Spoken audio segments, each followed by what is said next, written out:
Good evening. Thanks for coming to the meeting on October 11th. I'd like to call the meeting to order at 6 p.m. Please join me for the pledge of allegiance to the flag of the United States of America, to the republic one nation under God, indivisible, with liberty and justice for all.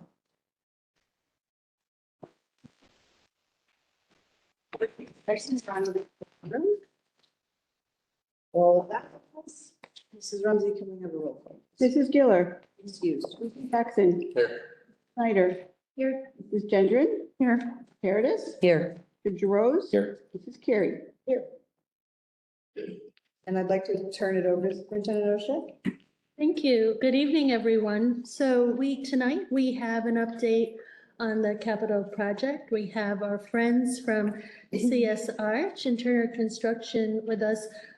Been spending so much time together over the past few months that we now know their favorite food, first community ever. So I'm going to turn this over to their coach, CSR. Hi, everybody. Good evening.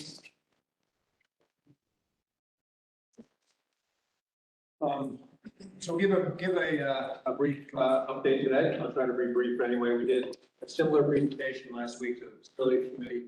So I just want to update everybody out just where we currently stand.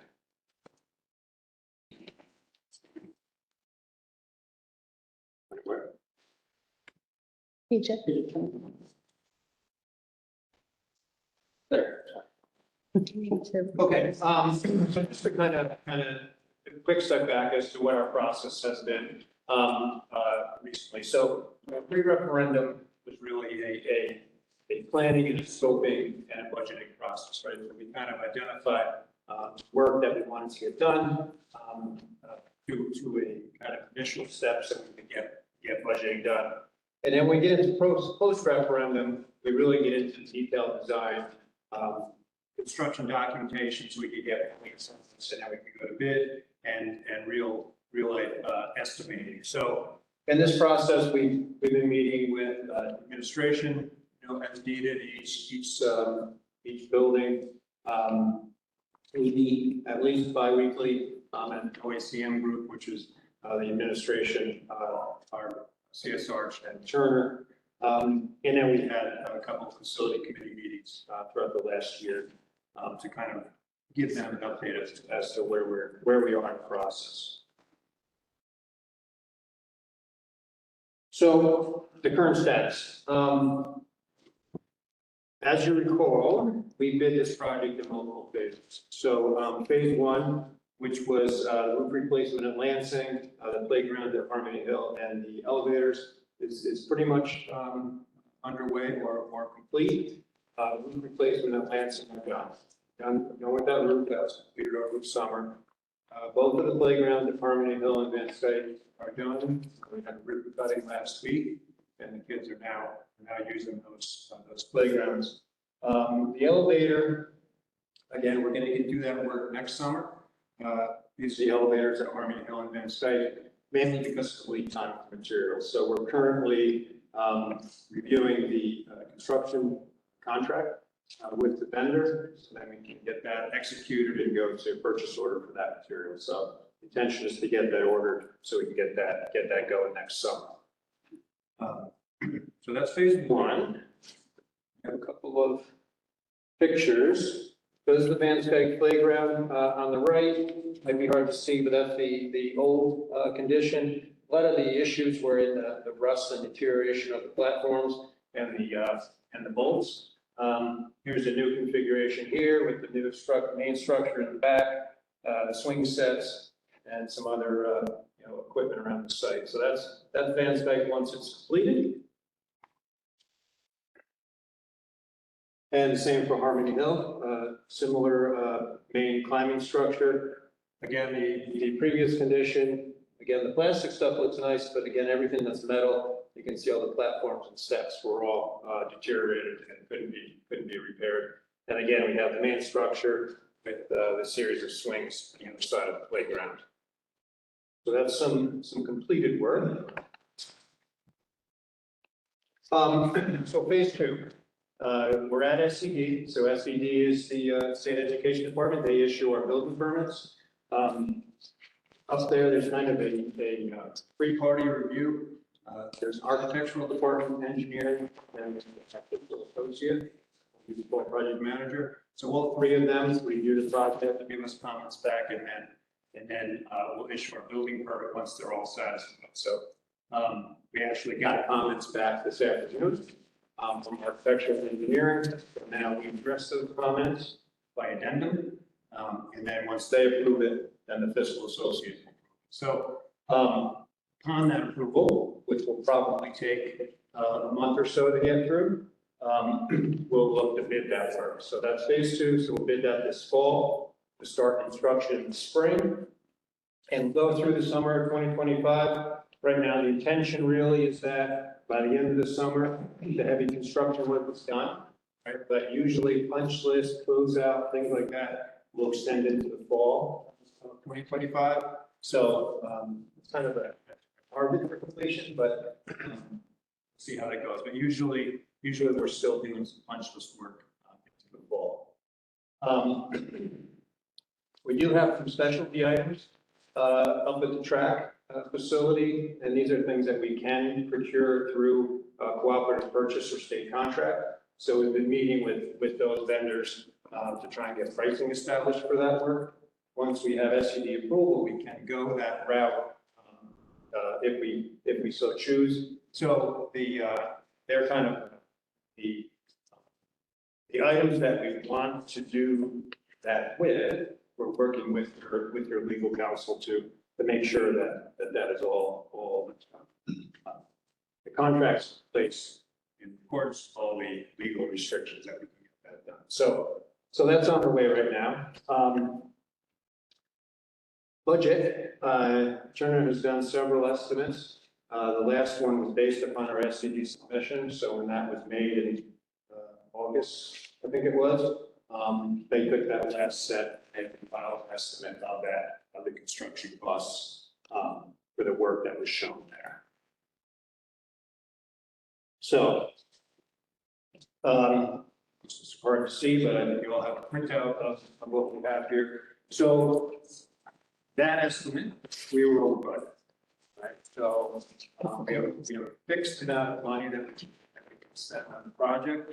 So we started a process of evaluating what the desired scope is, what we might have to either reduce or maybe defer to get to a budgeted, estimated amount that is on budget. The goal here is to go to bid with work that we know we can afford, provided it comes in accordance with the numbers that Turner has generated. So this document shows green, red, and yellow columns. The green all the way on the left, that's everything that was included in the estimate that Turner completed. So everything in the left was in the estimate and is in the project.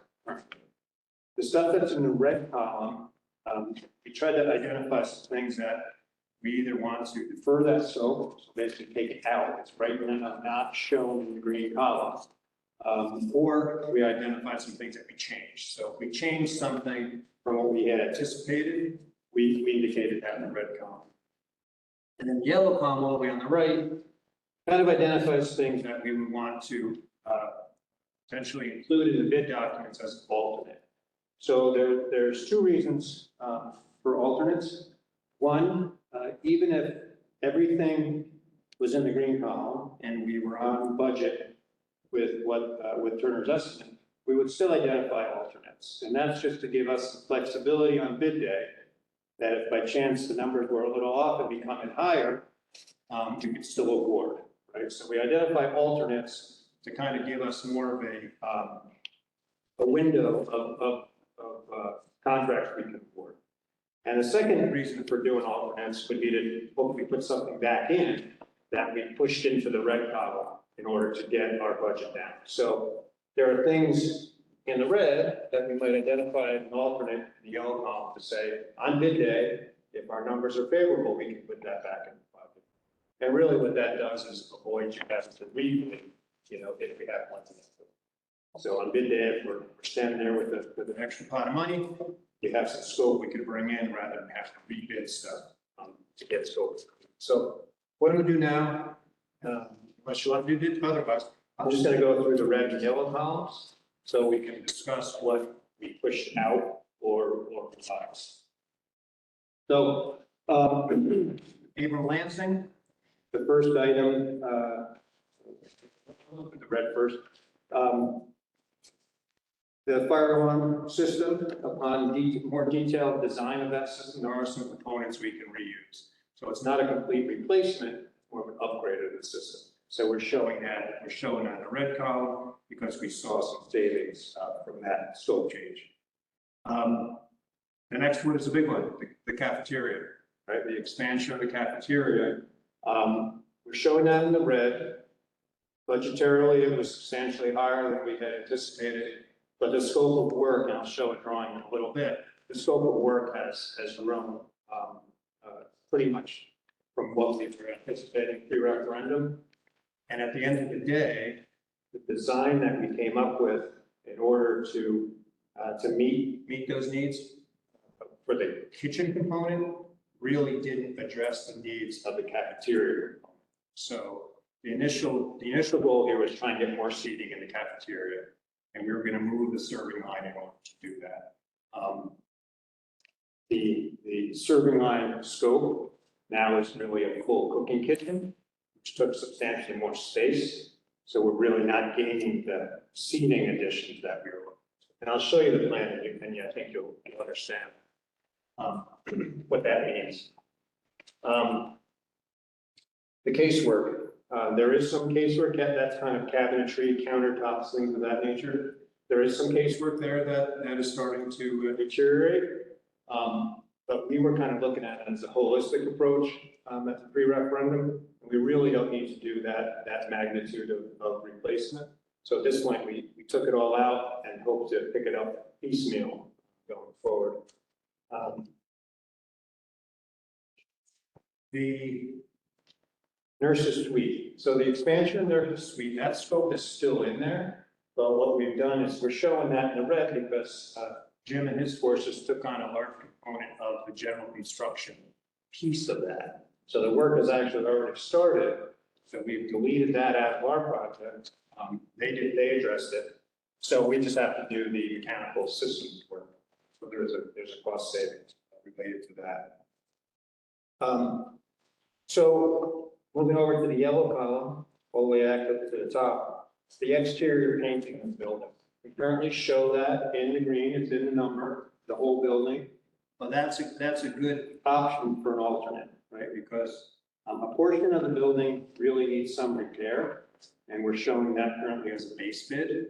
But a large portion of the building, it could stand to be repainted, but it's really not in bad condition. So we're showing that as an alternate. So that would be an example of, if we have the money on bid day, let's paint the whole building. If not, let's just do the critical work. And then the next one was the library carpet and painting on the space. That one we have noted as not in pre-ref scope because we didn't have a budget for that pre-referendum. But you'll see we're carrying it in the green, so we have it. But again, another easy alternate for us to identify and for bidders the price. So that's Lance. So Harmony Hill,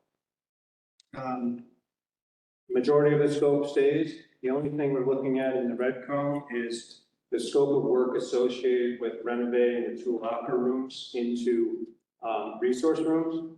And you know, when we started this process, we cut that back substantially. And as we've been reevaluating our numbers and refining the numbers, we've been putting that scope back in. So I'll show you that really what we're talking about now is reducing what happens within the gym storage room itself.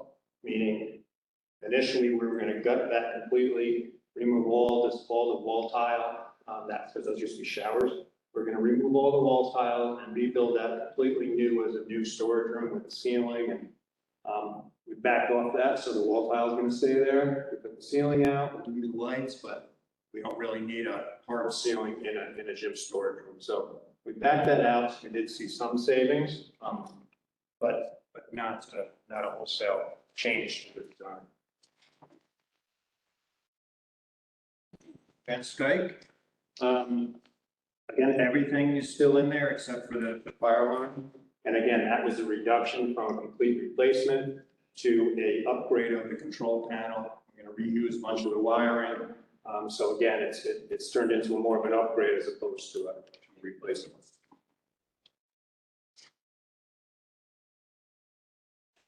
Middle school.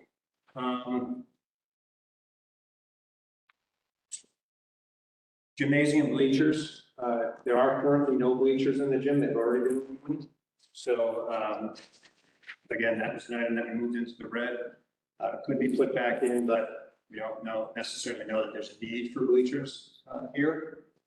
So those are in the red column. Cafeteria, kind of similar situation.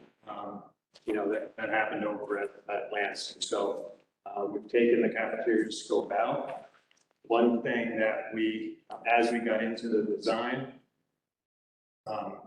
we took the faculty room and the copy room and storage room that's adjacent to the cafeteria.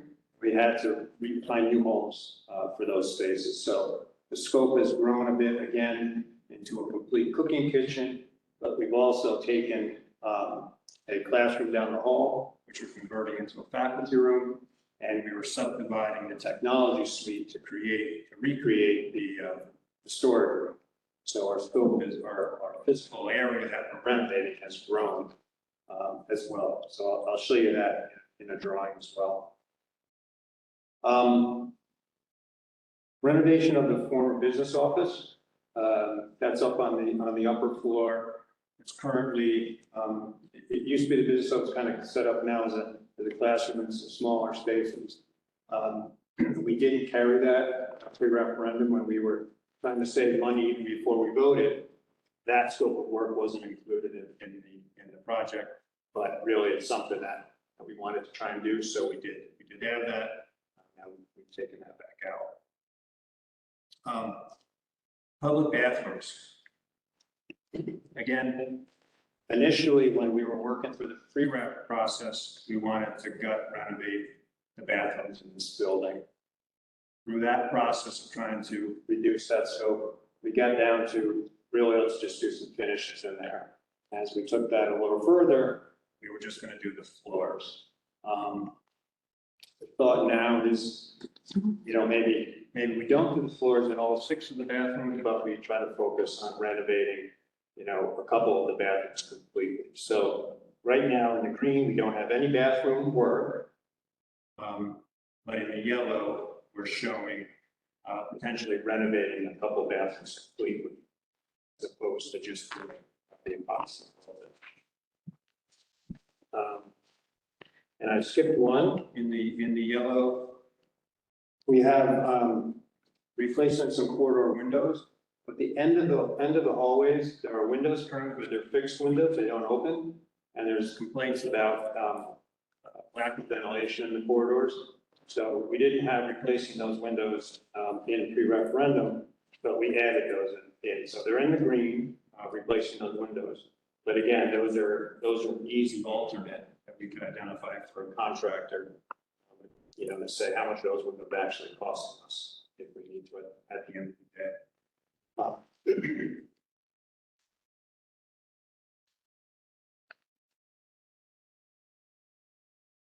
High school. Again, most of the stuff here remains. Same comments on the. Oh no, sorry, it's not the power. That's the electric. So there's a couple panels in the building that are in classrooms. They're electric panels, and there's no. They can be there, but we prefer them not to be there. So one of our scopes of work was to try and move those out. One of them is in the science room renovation area, so we have that one accounted for. There's one more that we don't currently have accounted for, but it's a lot more panel, so it really, it's safe, but we would prefer to not have it on the classroom. So just at this point, we took that out. And then we have the concrete pads at the classroom unit ventilators. So unit ventilator is the mechanical unit that provides heat and the ventilation for the classrooms. They're located pretty close to the ground, and there's a recommendation that outside of those units, there be no grass, right? So it just kind of reduces or limits the amount of, you're out there with a weed whacker, so you don't get grass clippings and stuff clogging up your filters quickly. So,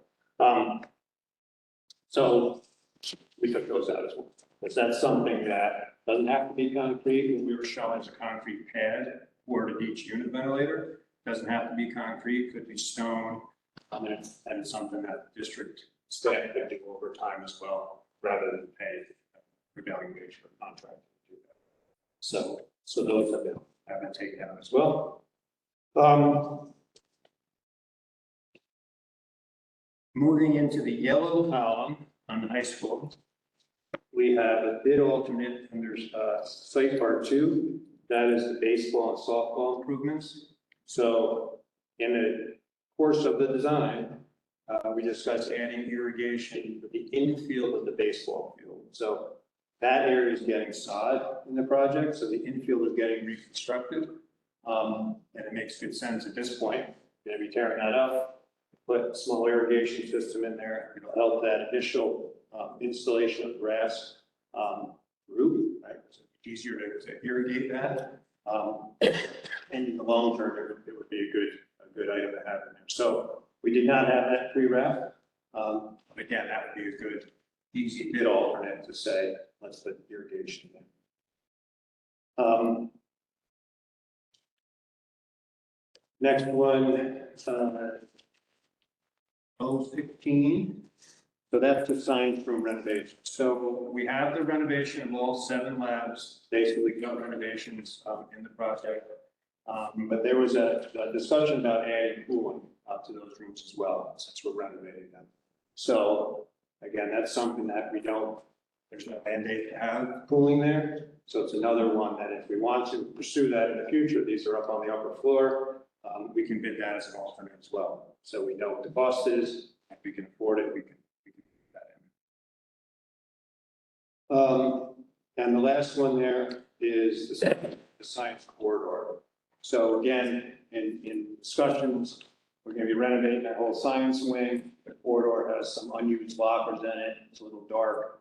The thought was, could we renovate that corridor to ceilings, lights, remove the lockers, paint the walls? So again, pre-referendum, we didn't have budget for that. So we're including that potentially as an alternate.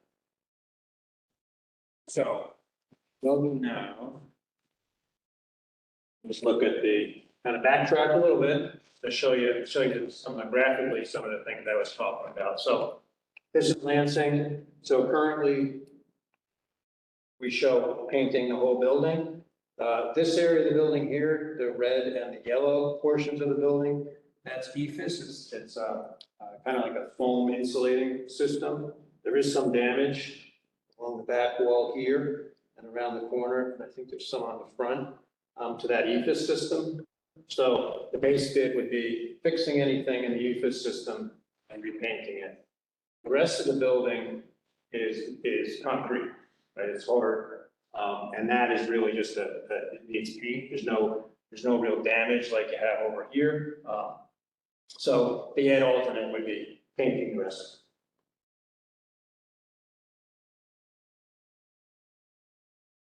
It's a little hard to see.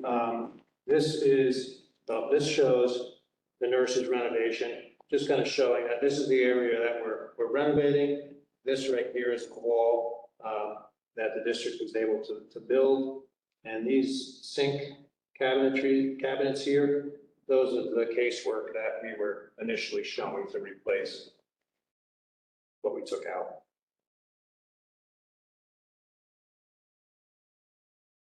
I think I have another one. This shows the existing cafeteria. And initially the plan was, you can almost see it graphically, to take this block of serving and move it over here. So we were expanding the cafeteria into this room. and kind of taken that block and sticking it there. So that would have given us more of a rectangular seating area. So we definitely would have picked up some seating there. And we started on that approach and put the kitchen over here and then expanded it to create a full cooking kitchen in there. So it started to grow this way up into the cafeteria. Then there were issues about refrigeration and freezer conditions was one of the big ones. And how are we going to accommodate that rather than bring everything every day into the freezer? So the solution turned into this. So it's a different scale, so it's bigger, but rather than put the kitchen here, we ended up with the kitchen here in the corner, basically where it is now, but it's grown, right? So right now, the serving line is in here, so now it's more than double to go out into the cafeteria, and we've added a walk-in dry storage, refrigeration, and freezing unit. So things like that, we didn't anticipate pre-referendum. We didn't have budget for that. And the end of the day, we currently have about 110 seats. This gets us about 130. But we still kind of have a little bit of a blind spot here, right? The cafeteria is L-shaped. So this was where we got to in the design. But right now I can say that we took this out because we don't think that this is achieving long-term what you want to do. And when you start thinking about spending this money, an addition up here might be a better solution to put a kitchen addition on and keep this whole thing seated.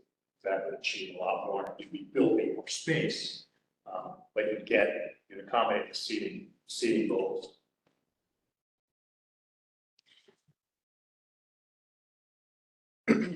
This is middle school. So again, pre-referendum, area-wise, we were looking at all these areas, and that's the square footage that we carried when we were talking about areas that we're renovating. And we indeed took that stuff over in the solution. But we also have a wall shown here to create technology and to recreate the work that's stored. So that entails some renovations to the technology suite, and we currently also show creating a glass wall and door between the two technology rooms, and taking over this space to create the faculty. So the faculty, which is currently right here, moves over there. So now we have to put the sink, plumbing, and things like that in that space.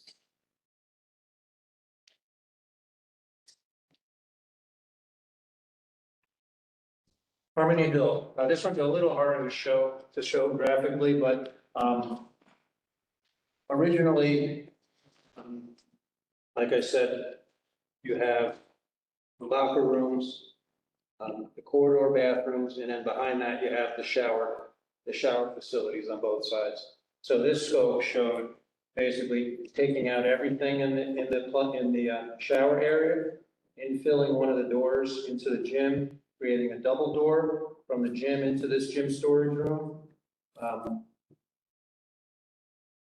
Relocating the doors from here to be on the corridor. So now to get into this resource room, you wouldn't go into this little vestibule to get into the bathroom, you'd come in off the corridor. This also showed some cabinetry and some storage units. There's currently a skylight in here. What's not shown here, but we were adding a skylight down into this side so they'd be the same. And again, not shown here, but we are repairing all the walls and putting in the ceiling and the lighting. So the revised scope has been planned. It's come back to being almost the same, honestly. We did leave this one door here, but we are going to put in the double doors for the storage. We are relocating these corridor doors, so you still get into the resource directly off the corridor. We've taken out the skylight. The storage room here we're just going to basically repair the wall where the demo happened. We'll paint the walls on the floor and we'll put in new lighting, but we've taken the ceiling out. But for all intents and purposes, the two resource rooms will remain as anticipated.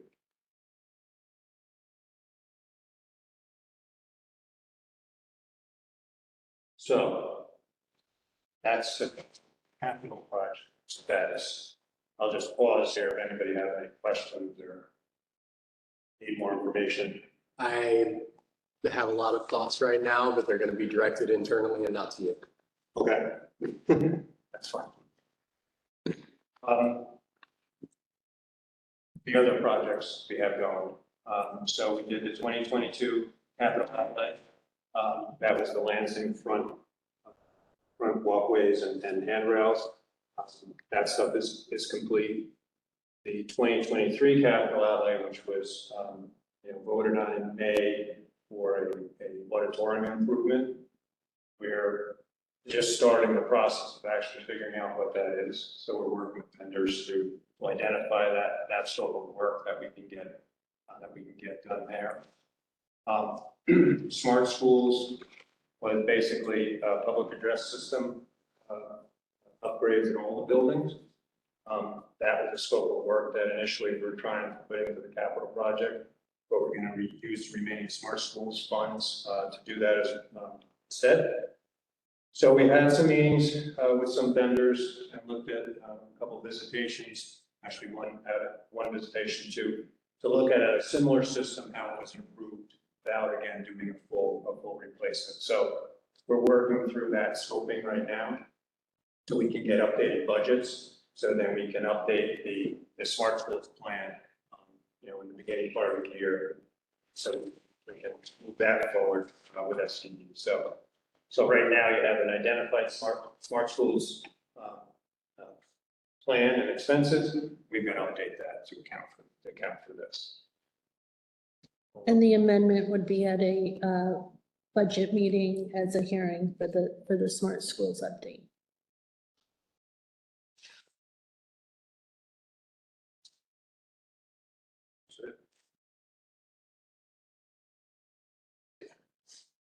So before we move on, should we believe in a positive school climate and culture?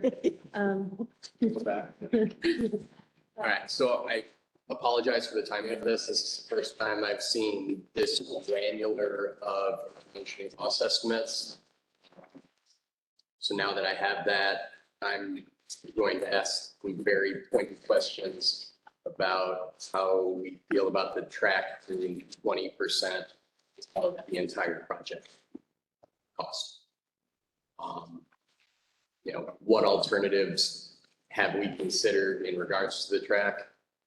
What was the condition from the last BCS? What year was it built? It seems like our last capital project was very high school heavy.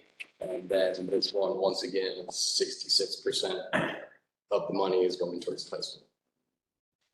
So I'm going to need a little bit of help here, but in starting with the track, one thing we looked at was the useful life of the track. And Jim or Greg, if you wanted to start there, and we'll go from there.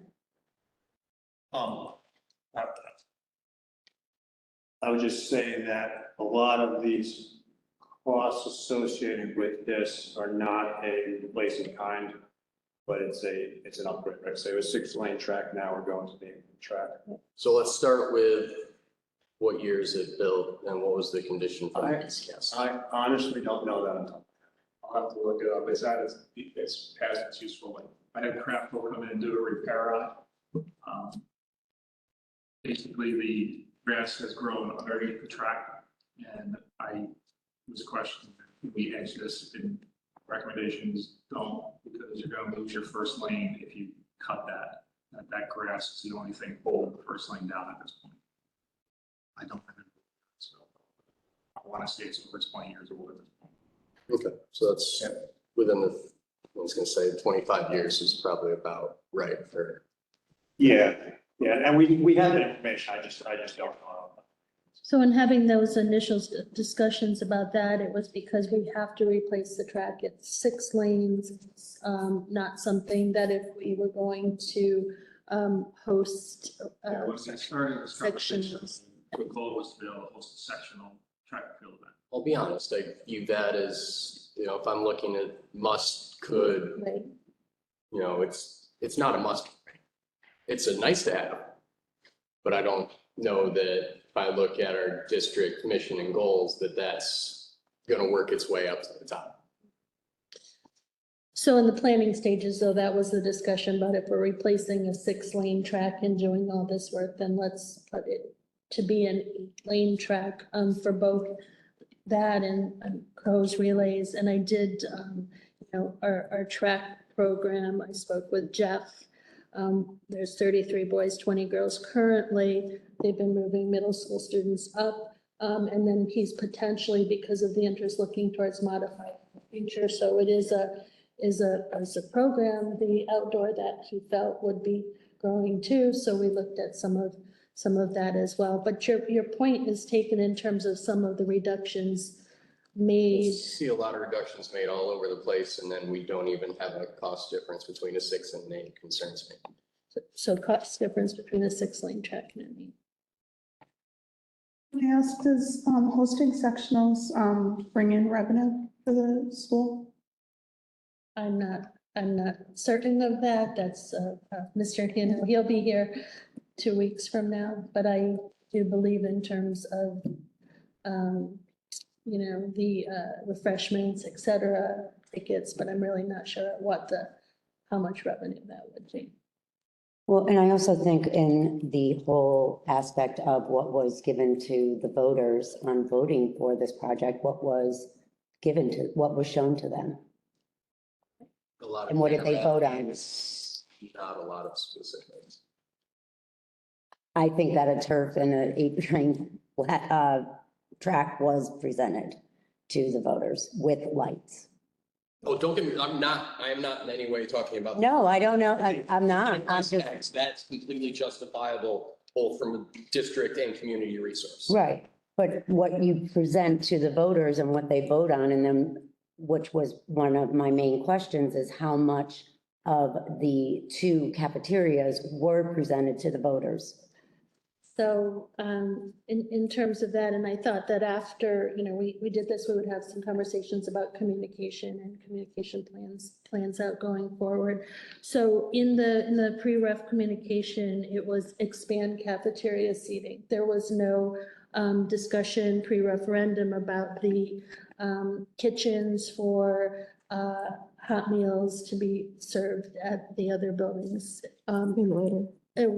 That came later as part of the scope when we were sitting down actually looking and having those conversations, that we expand the seating, that we also want to make sure that we're able to have fully functioning kitchens. We tried, and you can see the pictures, we tried to do both and weren't happy with the seating that was picked up and the arrangements. So then as we started talking about what to remove, the conversation went around, well, it does mean we would have to potentially wait, right? We'd have to wait if we remove that, but in the long run, we could get both expanded seating and a fully functioning kitchen if we looked at it down the road in a different manner. So that was part of the thread of the discussion. And then at the middle school too, some of the thread was, there was a lot that had to be done to get to the kitchen, and a lot of added cost, and still not happy. And I think, Stacy, how many designs for the kitchen did we look at? Several. We went back to 4 the or drawing 5, board several several to the drawing board. So that was one of the rationales too for, starting with the cafeterias. Have you gone back to, because I'm late into the game, actually, have you given any thought to just doing to the Abram Lansing's cafeteria what you originally were gonna do?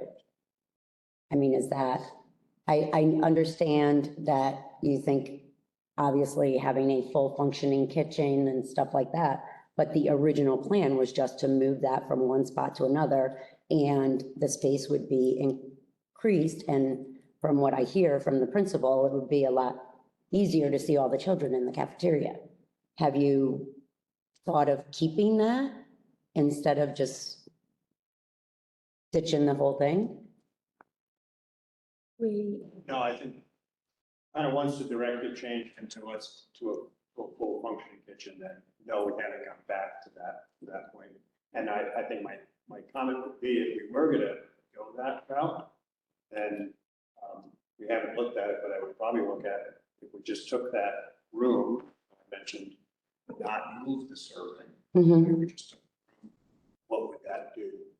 Seating, right? Exactly. So I think that should be a discussion, Could be. since that was the original scope, and then it got expanded into doing a possible functioning kitchen and everything like that, and then the costs were going up and up and up.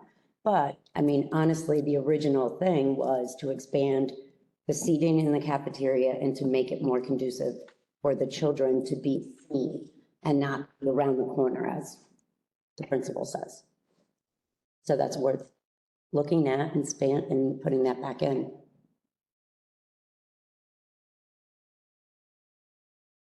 So we can have the discussions as to what that would take. I know in the discussions with the principal too, the idea of the, was attractive for the long run. Right. And what we also want to make sure, because, for example, if we went with this full functioning kitchen, then there would be no moving that around after. So that's something we'd have to take into place too, if we, for the future.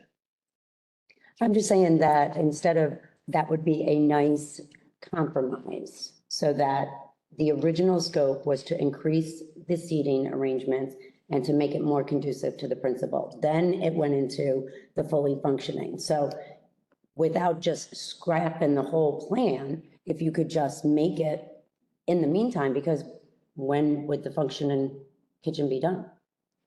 And would this move, though, the temporary move, if the plan is to go to a fully functioning, would this temporary move be taking a large chunk of money to do?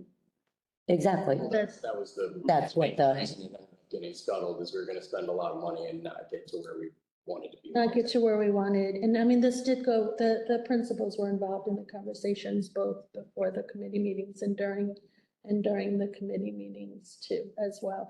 I do know, and Stacy, if I misspeak, tell me that, part of the issue at Avon Lansing are the cafeteria tables and their layout to begin with. So, they are these long, bulky, and so there have been discussions about tables regardless of what happens to make them more conducive. I think you heard Cliff say he had trouble getting in between the rows. Mhm. So that's been discussed. That's not part of the project, but that is a need either way. And so that is something that, we're continuing. my only point is that if the original point of the plan for the kitchen or the cafeteria was just to move that, and then you expanded into a fully functioning, you should still be showing the difference of the cost or how much from the original plan is taken out of the project, as opposed to, because that was presented to the voters. I mean, so I pulled up the full pre-referendum list, and I would argue about 20% of it is currently the table, which is unfortunately the way that most of these projects progress as we get real world numbers versus. Exactly. But I To think, be honest, I very much was supportive of an 8-lane track before I got this number. Now that I have this number, I'm really questioning 20% of our budget going there. But what's the difference in That's cost? what I'm saying. I don't know. That's why If we I'm have to asking. replace the That's why I'm track. asking that exact question. right, We can get that in. So you want us to look at different. Yeah. And the cost between the fully functioning kitchen that we got to, and if we just looked at expanded seating, is what I'm hearing as well. yes. Because I think the voters voted for this school budget would like to know the costs of what is being taken out from the original plans, not from the expanded plans.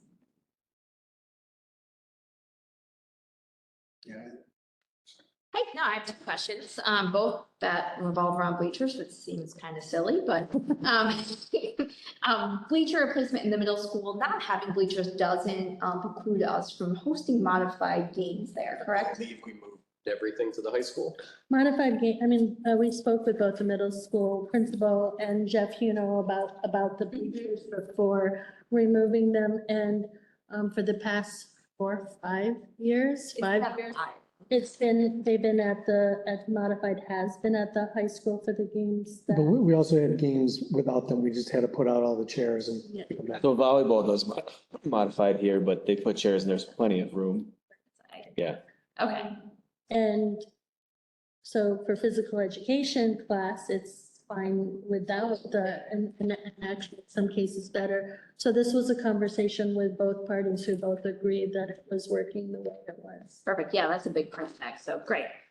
Second bleachers, I can't remember if this is in or out of this scope, and it's not really outlined here, and I did look earlier. The bleachers at Alumni Field, are they in or out? In, okay, good, because the ones we have are terrible, okay. And then just as a side note on the 8-lane track, I do know someone who bids out sporting events. You're not getting, if we are looking to any kind of. Oh, I know we won't get anything without. But by the same token, I'd love to have those numbers that say, what does that bring? Yeah, I'm not disagreeing with you. Just your statement right now, so. No, but already have them. I think there is a relative to hosting section, but I have no idea what that is. Like, cost is. Cool, thank you. You know, it was a large charge when we started this was to start with an 8-lane track and host sectionals. 6-lane track was not even ever an option for us when we started. Just so you, Guess I personally disagree with that premise. I was not, right from the beginning, I was not on board with it either. The whole steeplechase, I mean. As I said, I love the idea and I love reaching for things. Absolutely. We should always aim above and beyond. But then when it comes down to the numbers, I think we sometimes have to make tougher choices and be realistic with what our mission Do is. you also think that that's not something you can go back and do later, where some of this other stuff is? So you make a decision today. If you're going 6 or 8 lanes, Unfortunately, And I it's- completely, that's why I started the, how old is the track? Is there any possible way we can get away with resurfacing? Knowing completely what the entire backstory is. Because yes, I very much understand that too. It's not the, oh yeah, just add on 2 more later. It doesn't work. Especially. So included in that Right. cost are the bleachers, the fencing, right? There are other things besides the track, the 8 lanes of track in that number, Yeah, right? yeah, but beyond that, it's probably just the track and the fencing, to be honest. We had the fencing originally as a separate line, but I think we feel the fence. Yeah. Well, and also there's increased security, Right, there's which has been noted by principals moving the track and the and AD. moving the fence. Yes, exactly. That's got other, you know what I mean, other benefits to it. Mhm. I don't know if it would behoove us to pull those numbers back out. I don't know what they look like. So I don't know if it's less shocking. I mean, yeah, we can kind of break apart that number to see all the components. I know the fencing, for example, though, was regardless of what happened to the track, I think everybody was pretty adamant about replacing the fencing because Sure. of safety, the Right. condition of that fencing, right? So I think pre-referendum, we had fencing as a line, Absolutely. track as a line, and so we can divide up that piece, what the component pieces are.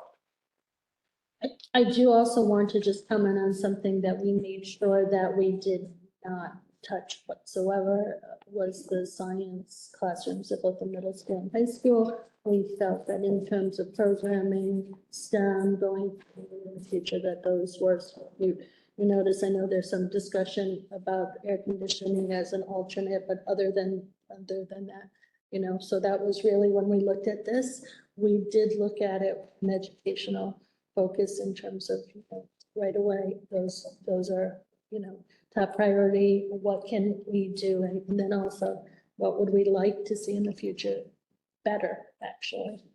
So. Yeah, I think that the cafeterias were the one item which wasn't necessarily directly educational. You know, would improve the supervision of the students, that would definitely make a better space. But as far as the scope items that were on the table, those seem to be the ones that were least impactful to an educational experience. So we can get the information requested and also, you know, also in terms of, I don't think we've gone into any details about what type of tables or things like that, correct? We haven't had. Yeah, the CSR provided vendors and some samples. We have surplus fund balance, the cafeterias. You guys authorized me to spend the money. I just haven't gotten to it yet. So that's why we do know that we can, you know, look at the table reconfiguration, and from being there and looking at the tables, I think with reconfiguration of that, the supervision would be much easier. Yeah, the biggest difference with that right now is just the length of the tables. You're Yeah. stuck in a very Yeah. one size setup and you can't really reconfigure. Right. Otherwise, yeah, if you could have an aisle down the opposite side, then you at least have bring supervision. During COVID, we actually taped it out. I went over what was, I remember those, yeah. yeah, and we were able to expand some of the seating. Couldn't have quite as many kids in there, but it gave us more options with smaller tables. I do want to give a plug to Jim for the nurses office at the Abram Lansing. If you go, it looks very good. So make sure you stop by and say, oh, that's the wall. But okay. Who's driving now? Thank you. Thank you. Thank you. Thank you. Thanks. Oh, no.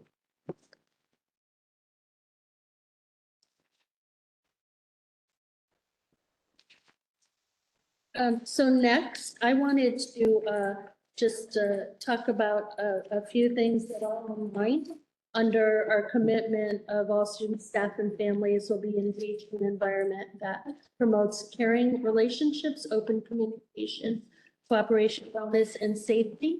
And the first, I think you have the listing of committee membership in front of you, and the responses were really good to asking people to join our committees. So for diversity, equity, and inclusion, 11 staff members, 10 parent members, and 1 community member expressed interest.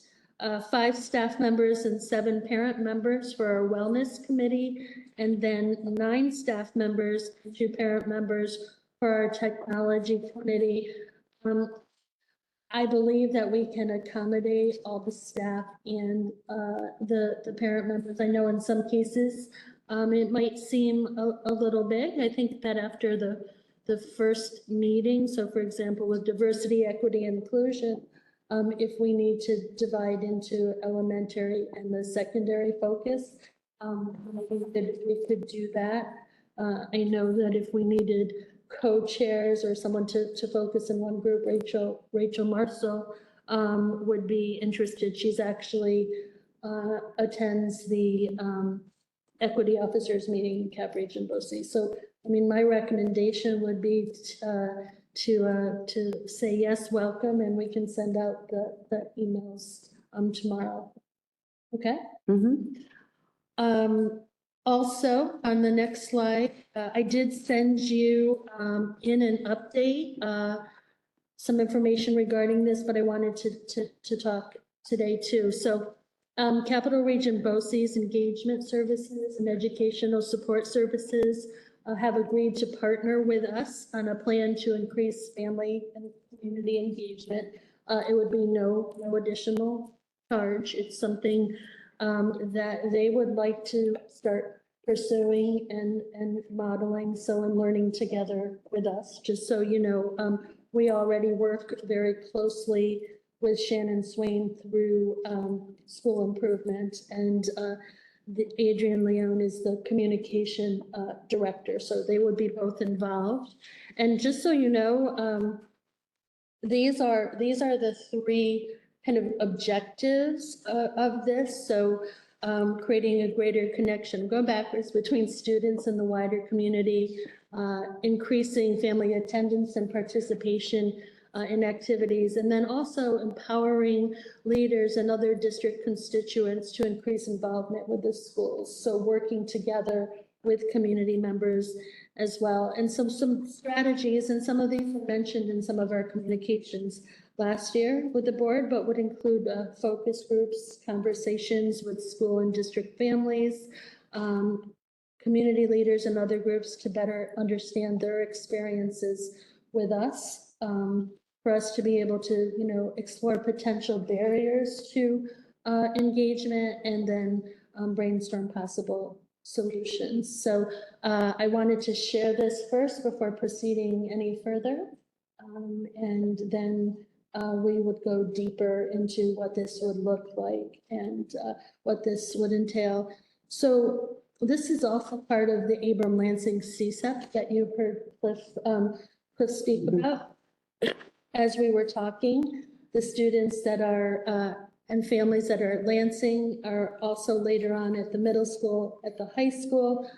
In all of my meetings with principals, we talked about engagement. So this would involve Abram Lansing as part of the CCEP, but it would be much broader because of district-wide. So any questions about that at this point? I can keep you updated. And then the following bullet, I don't think I did a slide for that, is just a communications survey. So, and by the way, I don't know if you had a chance to read it, but the first newsletter that did just go out a couple hours ago. And, you know, this was, I want to really thank Mary Beth Delarno, a lot of work, a lot of positive smiling faces. And we will be, you know, working each month on this and then picking certain areas to go more in depth on each month. We really wanted this to be a kickoff, showing our events for the first month. But as part of that, as part of our enhanced specialty hours, something that we already have through communications, we have a draft survey to send out to parents once it's finalized, and community members, if we can figure out how to get to them. And just a few examples of questions would be, what are the most common reasons you visit the district website? It talks about what do they most often use to get information, you know, is it the website, Facebook, Instagram, their own social media? How satisfied are they with the current website? And, you know, then also questions about any assistive technology needs, you know, demographics. But this would be a first step to get some feedback on the communication tools that we use. And then also, and I'll share this in a report, but I do have some analytics.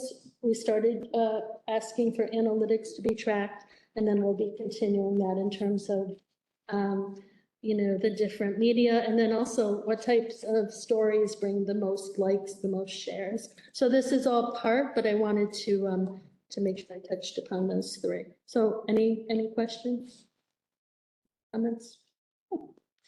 And then I know that there was a question about the new residency verification system we use. So Mr. Martinelli. Sir, would you mind clicking on the graphic? It's linked. So this year we opted to go with the BOCE's residency verification service. And what they do is they have 3 retired state police officers. One of them lives locally. And these guys are pretty dynamic. We've done 24 residency checks, or have requested 24 residency requests They've completed 15 of them, and I'm very impressed with how thorough they are. They take pictures of houses, cars. They understand all the laws. They're extremely familiar with the rules and regulations around people being homeless and what you can do and not do and ask and not ask. I would say that to date, our collaboration has yielded 7 kids who are not district residents. I would say one of them was a charter school, one of them was an out-of-district placement, which are very expensive. And I would also say that we've developed a new process. So there's 4 people now in the district that can do residency requests. It'll all sort of flow through me, but Rachel Marcel can, and Ms. Averia in our registration, Sarah Burwell, my secretary, and myself. And through this, Me too. I can do whatever she wants. That goes without saying. But there's a nice process where we document the ask and provide the information that we need, and then we get an electronic verification report back. We keep a Google spreadsheet for the family, the address, who's in the family, who asked for the residency request, and then we link the report to that. So we keep the legacy data. So I could go back 3 months from now. I won't remember all of them, I promise you that. But we can go back and make sure that everything is in one place. And we've been searching for that for quite some time to warehouse that data. So it's actually been working very well. It's aidable, which is nice. So the year after we'll get our state aid back. And again, I'd like to emphasize how professional these guys are and how responsive, and they've been doing this a long time. So so far, knock on wood, as we've done, we're into 24 of these so far. It's worked out very well. I also believe that if Rachel were here, Alina were here, they would mirror that remark. So and the principals can request it of you. Yes, and it's, we don't want to have it, it's not to shut anybody down, but we don't want to have too many hands in the pot. We want to make sure that we're efficient, and we want to make sure that it sort of meets a certain muster that, yes, this warrants that we have to ask somebody to go and make sure this family actually lives here. But I do have to tell you, there's 24 so far. I mean, we're really, not too deep into the school year, and probably a few weeks from now, I'll have another 24. It's a needed and necessary service, and we've been doing it a long time. I think we're just getting more efficient at it now, and keeping the data better and getting a prescriptive report that'll tell us exactly what we need to know. And then we now know and have automaticity in the next steps. Okay, this family, we verified it. They're going to get a letter from us. We try to work with families. If they needed a couple of days in the school, we try not to be ogres, but we simply cannot house families here that don't live in our district.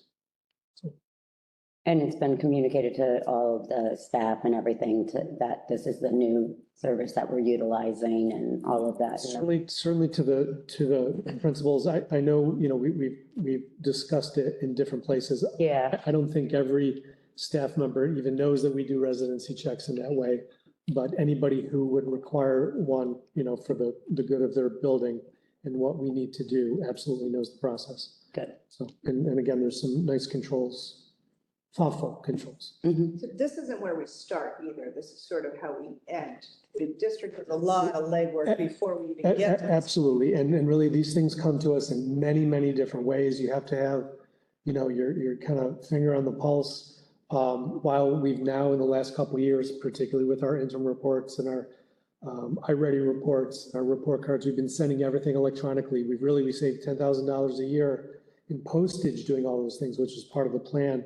But I still have us send some letters, because that's one of 10 to 15 ways that I could describe to you that we find out that people don't really live here. So a couple times a year each school, I still have them send out a mailing. That's just one example of the many ways that we find out that, people may not be here. Last year I did, I don't want to drag this on too long, but last year I did one for a random for charter schools. And I'd like to continue doing that where I pick a few that have been at a charter school for a few years to make sure that we check and make sure that that family still resides. And again, last year, when I did that, we found 3 or 4 families that were no longer living here. So, you know, I think it's money well spent. It's an ounce of prevention. If anything, I wish we could do more of it. We're getting there. Good, I'm glad that it's working. Thank you. Any other questions for Dan?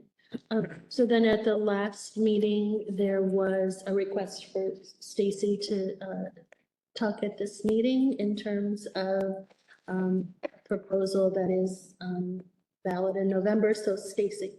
Okay, so I just shared with the board members and the audience as well, an opinion that was written by Assemblymember McDonald regarding the item. It'll be on the November ballot regarding a constitutional amendment question as it relates to small city school districts and a limit on our debt. The proposal is to actually amend Article 8, Section 4 of the Constitution. There's a constitutional debt limit placed on small city school districts. So small city school districts are treated differently than urban and rural schools. It only relates to small city school districts. It wouldn't mean that it would be unlimited debt for small city school districts. It would just level the playing field. So currently there's a 10% limit for rural and suburban school districts, and our limit is 5%. So it would just level the playing field so that we would all be at the 10% threshold. No change to building aid or the process to approve a capital project, et cetera. It's literally just changing that percentage from 5 to 10% so that everybody is equal. So again, that'll be on the November ballot. And it would be exciting. It would create opportunities for small city schools such as ourselves. That might be something that you want to put, although depending upon when your November newsletter is going out, but get it out to the voters more. The difficult part is I think this is a statewide, so we could get every single person in Cohoes and struggle to make it happen. Situation. I also have an update. The audit committee meeting was scheduled. We only had one date. Normally I have a couple of dates that I can ask you your availability, but I only had one date. So it's October 23rd at 5 o'clock with MMB, used to be Marvin. It's now Mangold Metzger Bar and Company. It's the same folks, they merged. We are up for that RFP this winter, so we'll go through that fun process. The financials are late here. Hopefully I'll have them next week. Once I receive them, I'll send them to the audit committee members. They'll be in draft format. The first 12 pages is called the management and discussion portion. I do all that work, but I need the financials in order to grab the data and put it in the charts.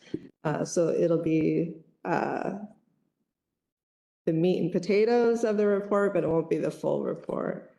And the ST3s are late also. I reconcile the ST3 data against the financial statements. So we're a little later this year than we normally are. We're a couple of weeks behind, but we'll get there. Hopefully I'll have the ST3s ready the end of this week. And again, as soon as I get the drafts, then I can finish that reconciliation and we can move forward. You'll let us know if there's any glaring things that we need to pay attention to prior to the 23rd, just because the turnaround will take as far as information goes. I'll let you know as, I know you will, but- yeah. I'm still getting audit requests. I got 10 yesterday, I got 2 today, so I'm still getting audit requests. Yesterday was all extra classroom. So yes, as soon as I know, I will share it and I'll give you highlights. Yeah, and then we'll take action on the 25th. And I'll give the whole board highlights at that time as well. Thank you. And then before I do upcoming events, I know that there had been some initial draft discussion about talking about data and DSIP today. We knew that CSR would take a bit. So our New York State Assessment Grade 3 through 8 data is no longer embargoed. The embargo was just lifted very recently, and this is from tests that were taken last spring. So Mr. Martinelli is compiling a report. We have our data, comparing it to neighboring districts. So we'll share that in an update and then also have discussions, publicly about any questions. But we will be sharing that first so that you'll have that. Yeah, no sneak peek, no sneak preview. We'll give you a sneak No preview little Friday. face. I would say you want to talk about math? 30 seconds or less. You asked. In the past, our math scores were always greater than our ELA scores. Just after the pandemic here, the last couple of years, that reversed itself. That's because kids can't learn math online. Maybe I shouldn't make blanket statements, but I feel that's the truth. I also feel that the implementation of a new assessment system, strengthening our AIS systems and bringing in a new math curriculum with Fidelity will show that there were increases in math that are good, very good. So that was less than Great word. I like the word. Good is a good word. Thank you Right. for that on the spot. So, sorry. It was 36 seconds. Did it go over? We'll take it out of 34. presentation. Mrs. Rumsey, write that down. Okay, and then we just put some upcoming events and strengthening families. There were 22 participants in total at Abram Lansing at the last one. And, there is a cap that was 6 families. So hopefully all 10 will be able to, who have signed up will be able to come. And then when the elementary presents on the BLT, we'll be able to talk about it a little bit more, but Rachel said it was the most fun she had in a long time. So. She was very excited. When she came to the game afterwards, she was very elated about the whole thing. Yes. Perfect, thank you. Okay. Any board discussion of agenda items tonight? No? Any discussion of agenda items? No business tonight? With that, can we get a designation of consent agenda? I'm looking for a motion that the board accepts the following resolution to the October 11th, 2023 agenda: 6A through C, 7A through K, and 10. I'll make the motion. I'll second it. Mr. Jackson, Yes. Mrs. Snyder, Yes. Mrs. Gendron, Yes. Meredith, Yes. Mr. Giroux, Yes. Mrs. Carey. Yes. Just a quick note that we accepted from CDTA a donation of 5 bus passes for student transportation. So thank you very much. To be used for career exploration travel. Any comments from Board of Education members on anything not on the agenda tonight? So I just want to take a quick second. I had the opportunity to speak to several people this weekend, and while it was not an issue that was in front of the board, I did talk to them and hear what they said about the play and the performing department. And I thought it might be, so there was value in what they said about, for some students, that's their sport, that's their preferred extracurricular. And we have programs that develop our athletes. Would we be able to look at, making a path to develop these kids? That's their preferred sort of way of enriching their academic experience, which made a lot of sense to me. So I'm wondering if come budget season, I know that there are discussions sort of operationally, if if we can look at that and try and build it into the budget so that we have, kind of an enrichment and introductory path, which is sort of what this was kind of meant to be. But then also an opportunity for kids who are going in that direction to develop and grow before they get to the middle school, so that it would be built right in and it would not be any sort of a shock to anyone. Yeah, so I think definitely this would be, as you can see from our participation numbers in our theater arts program, continuing to expand. We have a number of elementary students interested as well. So I think it's time to really explore what can we do at the elementary level and then continue at the middle school. So, good timing, and we'll have preliminary discussions. So we're ready for our budget discussion. We won't talk budget yet, Stacey, because we're not done with auditing. It's coming soon. Give you a week in between. All right. Any questions from the audience? Statements from the audience? The policy review, the next meeting is October 25th.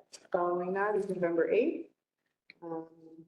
That said, can I please get a motion to enter into a very brief executive session to discuss negotiations with the CTA?